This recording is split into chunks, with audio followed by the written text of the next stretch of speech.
Dans cette nouvelle vidéo, je vais vous parler des armes dites non létales.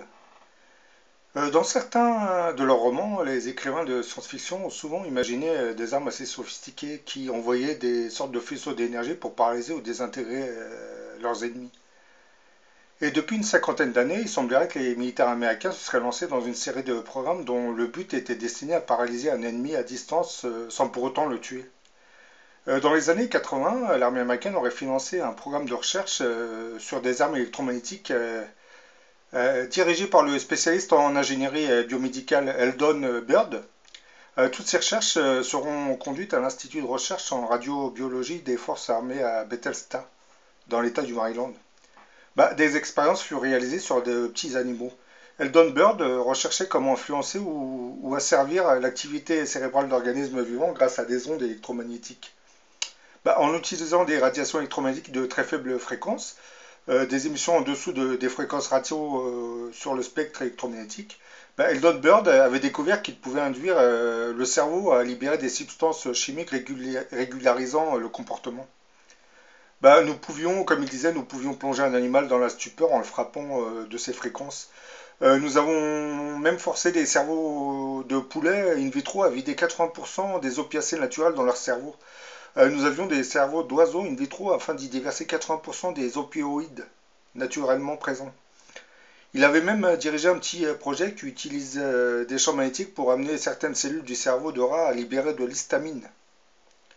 Chez l'homme, certaines fréquences électromagnétiques provoqueraient des symptômes qui se rapprocheraient de l'état de grippe suivi de nausées et maux de tête.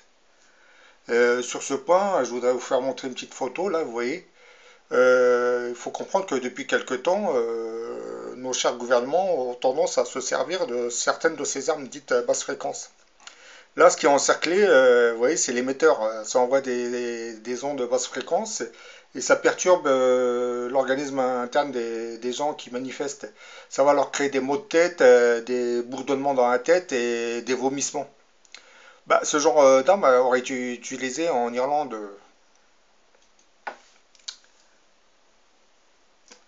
Vous pouvez, comme il disait, monsieur Bird, vous pouvez désactiver temporairement une personne. Ceci aurait été comme une sorte de pistolet paralysant. Mais devant les résultats spectaculaires de ces expériences, les militaires américains arrêteront le programme de recherche de ce fameux Bird. La réalité, c'est que ce programme n'avait pas été stoppé, mais a été déplacé du civil vers le programme secret militaire. Le public ne devait pas avoir connaissance de toutes ces recherches. Parce que Bird, en continuant, aurait réussi à mettre au point une sorte d'arme paralysante en bombardant en ondes de fréquence un être humain. Eldon Bird, lui, recherchait l'activité électrique dans le cerveau et comment l'influencer.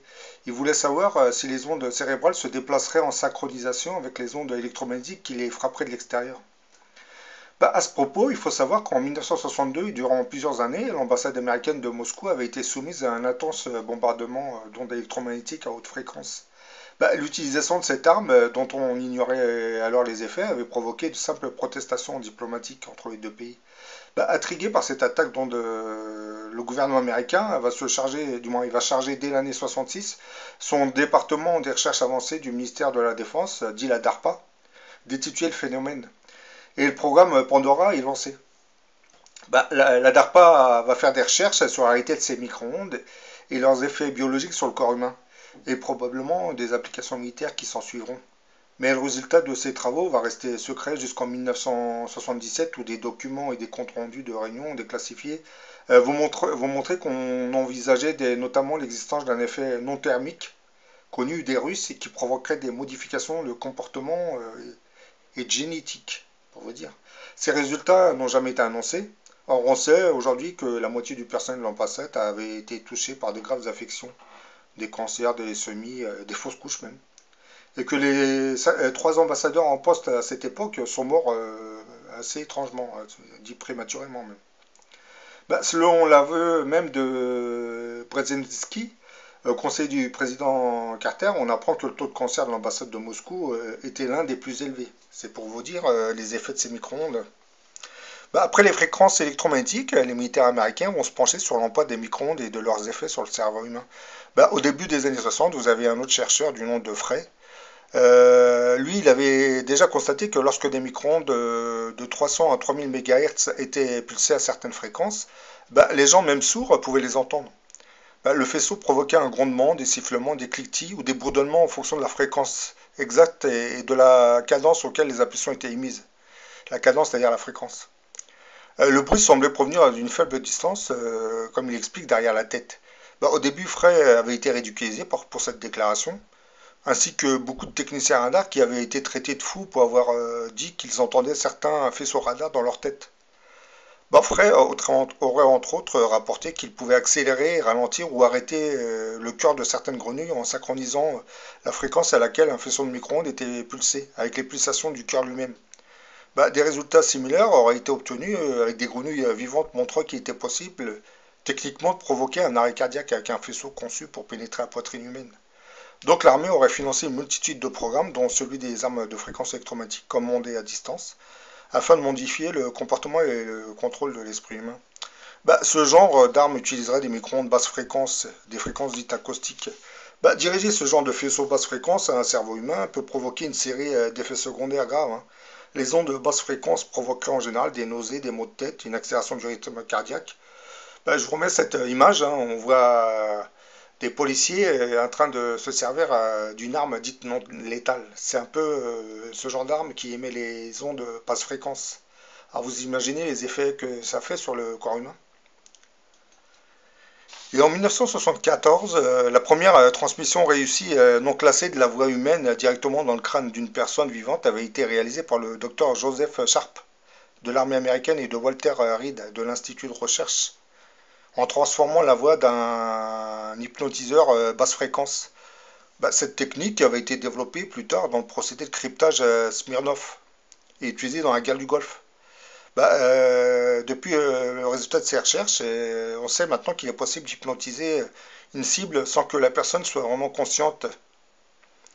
C'est par des fréquences qui oscillent dans une certaine gamme de fréquences d'émission que la victime peut être manipulée.